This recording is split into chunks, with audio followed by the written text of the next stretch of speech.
Hello dear students, welcome to the online class for the students of BA Part First English Literature. In this video we are going to study the poem Shall I Compare Thee, written by William Shakespeare. Now on the screen you can see the text of the poem Shall I Compare Thee to a Summer's Day by William Shakespeare. But before starting the poem, I would like to introduce you a short introduction to the poet of this poem, William Shakespeare. William Shakespeare was born in on 26th April 1564 and was died on 23rd April 1616. He was an English playwright, poet, and actor, widely regarded as the greatest writer in the English language and the world's greatest dramatist. He is often called England's national poet and the Bard of Avon. His extant works, including collaborations, consist of some 39 plays and 154 sonnets, two long narrative poems, and a few other verses, some of uncertain authorship. As you know, students, sonnet is a poem of 14 lines, and this poem is also a sonnet. His plays have been translated into every major living language and are performed more often than those of any other playwright. They also continue to be studied and reinterpreted.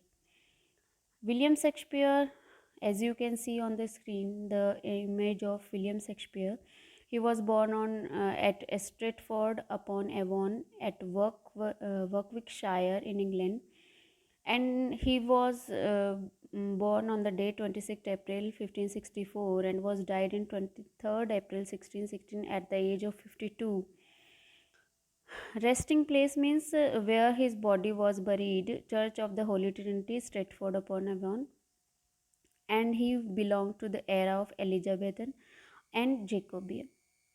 While we talk about the sonnet, in this sonnet the speaker asks whether he should compare the young man to a summer's day, but notes that the young man has qualities that surpass a summer's day. He also notes the qualities of a summer day are subject to change and will eventually diminish, means destroyed. The speaker then says that the young man will live forever in the lines of the poem, as long as it can be read.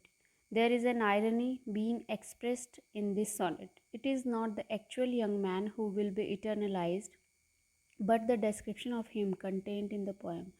And the poem contains scant or no description of the young man, but instead contains vivid and lasting description of a summer day, which the young man is supposed to outlive. While we talk about the structure of this sonnet is in the number of 18, and sonnet 18, that is Shall I Compare Thee, is a typical English or Shakespearean sonnet having 14 lines of iambic pentameter, 3 quatrains followed by a couplet. As you know, students, that quatrain is a combination of 4 lines, and there are 3 quatrains, means there are 12 lines concluding one couplet. A couplet has 2 lines. It also has the characteristic rhyme scheme AB AB CD CD EF EF and GG. The poem reflects the rhetorical tradition of an Italian or Petrarchan sonnet. Petrarchan sonnet typically discussed the love and beauty of a beloved, often an unattainable love, but not always. It also contains a volta or shift in the poem's subject matter, beginning with the third quatrain. So, student, this is one of the most famous of all the sonnet. It is addressed to his friend, a certain Mr. W.H. The simplicity and loveliness of its praise of the beloved has guaranteed its place. It is noticeable that here the poet is full of confidence that his verse will live as long as there are people drawing breath upon the earth, whereas later he apologizes for his poor wit and his humble lines, which are inadequate, means inappropriate to encompass all the youth's excellence. The poem also works at a rather curious level of achieving its objective. through dispraise. The summer's day is found to be lacking in so many respects. But curiously enough, one is left with the abiding impression that the lovely boy is in fact like a summer's day, at its best, fair, warm, sunny, temperate, one of the darling birds of May, and that all his beauty has been wonderfully highlighted by the comparison.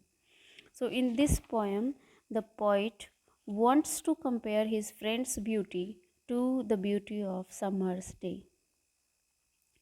In this sonnet, Shakespeare immortalizes his friend. In the opening quatrain, the poet asks a question to his friend whether he should compare his beauty to the days of the summer. But immediately he gave up the idea because the beauty of season remained very short, but the beauty of his friend is permanent. The second quatrain claims, means in the second quatrain, the poet wants to say that every beautiful thing in nature is subject to decay, means diminish or destroy, and loses its charm someday, but his friend's beauty is eternal and cannot be harmed by any object of nature. In the third quatrain, the poet claims that even the death cannot wither, cannot destroy the beauty of his friend because it is far reach of the for the mortality. In the couplet, the poet explains how the beloved's beauty will accomplish this feat and not perish, not diminish because it is preserved in the poem, which will last forever. It will live as long as man can breathe or eyes can see. On the surface, the poem is simply a statement of praise about the beauty of the beloved.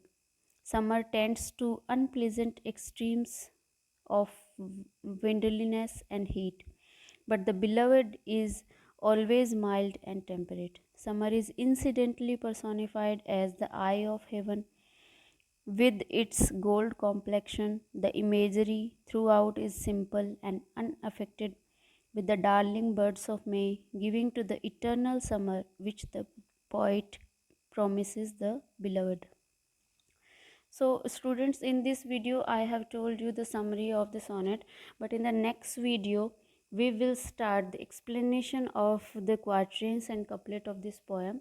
And in the next and forthcoming videos, we will discuss about the sonnet and the meter of this poem. So, that's all about today, students. Thank you all.